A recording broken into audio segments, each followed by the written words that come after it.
Ernst Laroche est l'un des joueurs de basketball les plus en vue à sortir de Montréal. Il a non seulement mené l'équipe de son école secondaire à 2 championnats provinciaux, mais il a également joué dans la division 1 de la NCAA avec l'État du Nouveau-Mexique. Voici l'histoire de la vedette des Alliances de Montréal.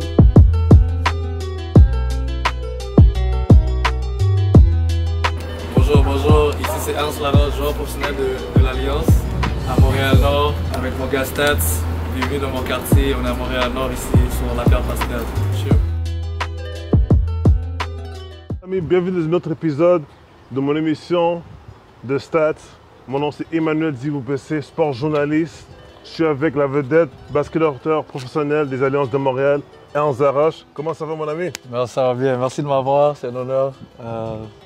J'ai accepté direct quand tu m'as appelé, je suis content d'être là. Puis comment ça se passe avec ta vie présentement? Là, je sais que tu as terminé ta saison avec les Alliances de Montréal. Comment ça a été? Tu vois, là, c'est les vacances, là, on prend ça relax. Je vais recommencer à jouer du golf, jouer du tennis, sinon prendre ça relax un peu. Ça, c'est bien ça. Puis là, présentement, on est dans ton quartier, ce que tu as vécu à Montréal-Nord, sur la rue Ernest Robitaille. Parle-moi exactement comment c'était la vie à Montréal-Nord. Ouais, quand je suis venu ici, c'était un quartier que je me suis senti tellement bien. Il y a beaucoup d'Haïtiens, il y a ma communauté ici, il y a beaucoup de monde qui aime ça jouer au basket. C'était nice, j'ai bien aimé mon enfance ici. Puis quand tu parles de ton enfance ici, peux-tu exactement expliquer à l'auditoire exactement Montréal-Nord, comment c'est, comparément, comme je sais qu'il y a une communauté haïtienne, c'est diversifié. C'est comment la vie ici? Tu vois, le monde a des perceptions de Montréal-Nord. Il y a des beaux endroits, il y a des beaux trucs ici à faire. Moi, je dirais que c'est une communauté soudée. Le monde aime beaucoup le basket, il y a beaucoup de talent ici. Tu as des athlètes naturels. C'est ça, là, on veut montrer l'image positive de Montréal-Nord, montrer d'autres côtés, montrer que tu peux arriver. Si tu as une idée en tête, tu peux faire qu'est-ce que tu veux, si tu veux vraiment. Est-ce que tu as eu des mauvais souvenirs, des beaux souvenirs quand tu as vécu ici? Quand je suis venu ici, c'était un peu... il y avait beaucoup de... Pour dire la vérité, il y avait beaucoup des clics de gangs de rue. Tu vois. Moi, je suis chanceux. Quand je suis venu ici, tout le monde me donnait un love parce que je jouais au basket. Ouais, il y avait des moments où c'était un peu difficile. Il y a des endroits où tu ne pouvais pas aller si tu ne connaissais pas le monde. Si tu venais d'ailleurs, puis tu n'as pas été invité par quelqu'un du quartier, mais les gars vont venir sur toi, vont te questionner et te poser des questions. Donc ça, c'était dans le passé. Maintenant, c'est un peu différent. Les choses ont changé, mais tu as encore des petits bouts, des petits côtés qui comme, OK, il faut faire un peu plus attention. Puis à ton avis, pendant que tu as grandi dans ce quartier, au fur des années, qu'est-ce qui a changé que les gens sont plus devenus amicaux et moins violents ici? Les gars se sont parlé, tu vois, les gars ont compris qu'il y a des affaires qui ne faisaient pas de sens. Ils ont compris que si tout le monde est ensemble, c'est mieux pour tout le monde. Les gars ont eu la communication, ils se sont parlé, puis ça fait que le quartier est plus paisible. Puis là, je sais que tu as un grand frère, puis tu as grandi avec tes 2 parents ici. Est-ce que c'est à partir de ce moment que tu as trouvé la passion de basket? Ouais, on est à cause de mon frère, grâce à mon frère. Il jouait au basket et moi je le regardais jouer. Et c'est de là que j'ai pris la passion, que j'ai dit ok, peut-être que je vais m'essayer aussi. Donc là, j'ai commencé à jouer et j'ai commencé à aimer ça, puis j'ai commencé à consacrer mes journées à ça. Puis c'est à partir de quel moment que tu t'es décidé de dire c'est quoi, c'est ça que je voudrais faire? À l'âge de 12 ans, quand je regardais les games sur CBS le samedi, les games de college, je voyais Duke, Syracuse. Moi, quand j'étais jeune, je regardais St. John. Moi, quand j'étais jeune, je voulais aller à St. John's ou Boston College. C'était mes deux écoles que je me disais je vais aller. Et c'est là que j'ai consacré ma vie au basket. Puis c'est quoi le fameux parc ici à Montréal-Nord? Je sais qu'à New York, il y a le Harlem, au Rocket Game. À Petite-Bourgogne, à Montréal, il y a le Camel Park. C'est quoi le fameux parc ici qui est populaire à Montréal, où est-ce que les gens jouent, où est-ce que c'est compétitif? Tout le monde sait que c'est le parc Saint-Laurent. À Ok. Montréal-Nord, c'est le parc Saint-Laurent. C'est là que tous les balleurs de un peu partout venus. Mais il y avait de tout au parc Saint-Laurent. C'est ça ça te donnait un petit toughness. So, ici, c'est le parc Saint-Laurent, le parc Harry Bourassa. C'est le parc où j'ai joué majoritairement de mes baskets extérieures. Tu vois, là, il n'y a personne, mais à cette heure-là, normalement, c'est rempli. Tu as plein de gars qui viennent s'essayer. C'était vraiment physique. Les gars, c'est comme si tu fais un lay-up, mais les gars veulent te tuer quasiment. Ça me donne un petit toughness. Ouais. Puis, ouais, mais on était là du matin jusqu'à genre 9h du soir, jusqu'à temps qu'ils fermaient les lumières. Là. Puis c'est ça, man. Ici, ça amène des mémoires fous. Là. You know. C'était comment la compétition ici, quand tu venais dans ce parc? Y a-t-il eu un souvenir qui te met en tête? Ah, ben, il y en a plusieurs, mais je me souviens.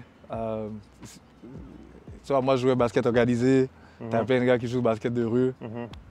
Et puis, c'était vraiment rendu comme, yo, pour marquer le dernier point, là, il faut que tu te bats, genre. So, tu montes, les gars te frappent. Tu montes, les gars veulent même pas pour le ballon, ils veulent prendre ta tête. So, des fois, c'est comme, tu veux te battre, mais t'es comme, yo, tu te souviens que c'est juste un jeu, là. Tu comprends, mais ouais, t'as plein d'occasions, plein de fois que comme, ça s'est presque terminé avec des coups de poing, genre. Tu comprends? Coup de poing sans arrêt. Qu'est-ce que tu veux que les jeunes retiennent quand ils viennent ici dans ce parc? Penses-tu qu'il faudrait qu'ils organisent peut-être des tournois de basket local dans chaque coin, surtout ici? Ouais, c'est sûr. Tu vois, là, c'est écrit tournoi de basket de rue. Il y a un tournoi qui se fait dans un autre parc. Ouais. Et là, je pense qu'il faut arrêter d'attendre que les autres font des trucs pour nous. Je pense que c'est nous qui devons organiser nous-mêmes nos trucs. Ouais, ça va mettre tu vois, une meilleure vue sur Montréal-Nord, puis ça va faire les jeunes sortir de la maison. Là, maintenant, ils sont à la maison, ils jouent aux jeux vidéo, ils sont dans les réseaux sociaux. Donc, les faire sortir de chez eux pour venir jouer, je pense qu'ils auraient aimé ça, qu'ils seraient venus en grand nombre. Et en même temps aussi, ça va créer aussi une atmosphère positive, une ambiance agréable que les gens vont élaborer de sortir, comme tu as dit, à l'extérieur, tournoi de basket, organiser des barbecues, puis en même temps aussi voir des joueurs qui ont grandi ici comme toi. Puis ça va donner une très grande inspiration, comme quoi que les gens vont dire, tu sais quoi, toi tu es l'exemple modèle à te suivre. Ouais, c'est ça, tu vois, ça donne la chance à des plus jeunes de voir les plus vieux et de savoir qu'ils sont capables de réussir aussi, tu vois. Quand tu as les modèles qui sont devant toi, qui sont accessibles, que tu peux les parler, que tu peux les toucher, que tu peux les voir, c'est la meilleure chose pour les jeunes, tu vois. Donc il faut organiser plus de trucs comme ça et s'assurer que les jeunes savent que c'est possible, genre. This is my ball. This a fan that did that for me. Wow. Where is he from? It was actually she was a girl. She did that for me. I was a freshman. Oh love though. Damn. So besides, what is your c'est quoi tes meilleurs souvenirs, tes meilleurs trophées que tu as gagnés jusqu'à date pour toi qui va garder à vie en tant que basketteur professionnel? Ah man, when we won Mexico State, I was two-time champion there. And then I don't know if y'all remember, but I was the best defensive player. I did a play.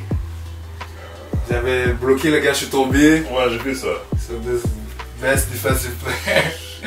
So that's when I was a young boy. Ah, c'est bon ça. I was a really, really good defender. People didn't like me on defense. Tu as harcelé le monde en défense. Yeah. And you know, this is my brother. He's MVP, so it's in the bloodline. He won, I think, championship at Concordia. Yeah, I think too, hein. Attends, mais là on fait l'interview en français ou en anglais là? En français. Ouais, c'est ça, mon frère a gagné Rookie of the Year, il a gagné MVP last year, sa dernière année. Puis il a gagné comme 3 championships à Concordia. 3, ok. Le livre pour me laisser dans ton game. Ok, Qu'est-ce que je voulais apprendre de lui? Ses skills, son toughness. Mon frère, c'est un gars, il joue tough. C'est un compétiteur.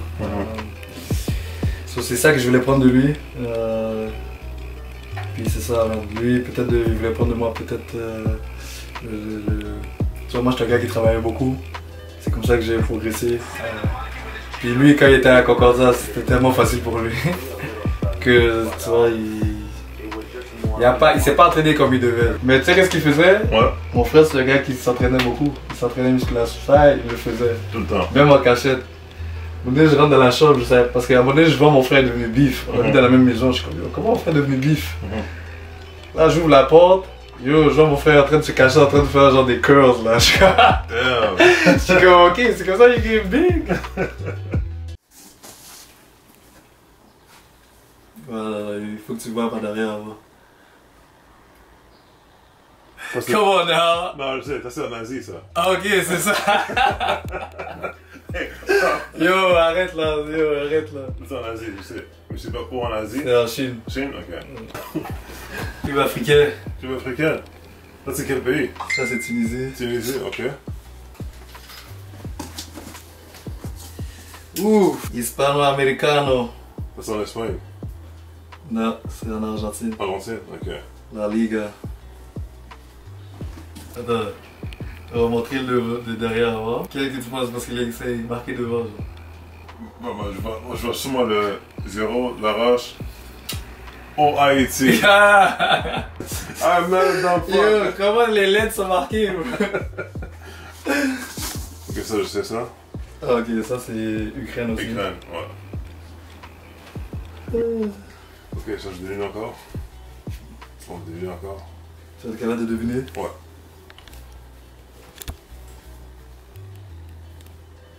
Boga. Global Sportsnet. Ça doit être un pays arabe. Tunisie. Tunisie, yeah. Ça doit être Tunisie aussi. Non, ça c'est Hongrie. Hongrie, ok. Le drapeau est là en plus. Ouais. Putain, t'es partout. Yo. You gotta know this one. Oh, c'est l'Ukraine ça. Oh, pas j'ai. Comment mais C'est son grand frère, Evan Zavash, qui a gagné à Dawson Blue. Puis celui, ça c'est New Mexico State. C'est quelle année ça? 2012. 2012, ouais. 2012. Numéro. Conférence championnat. Regarde. C'est pour ça que j'ai beaucoup d'amour pour ça. Ouais. C'est sentimentaire ces trucs-là. Ça c'était un des meilleurs accomplissements que j'ai eu.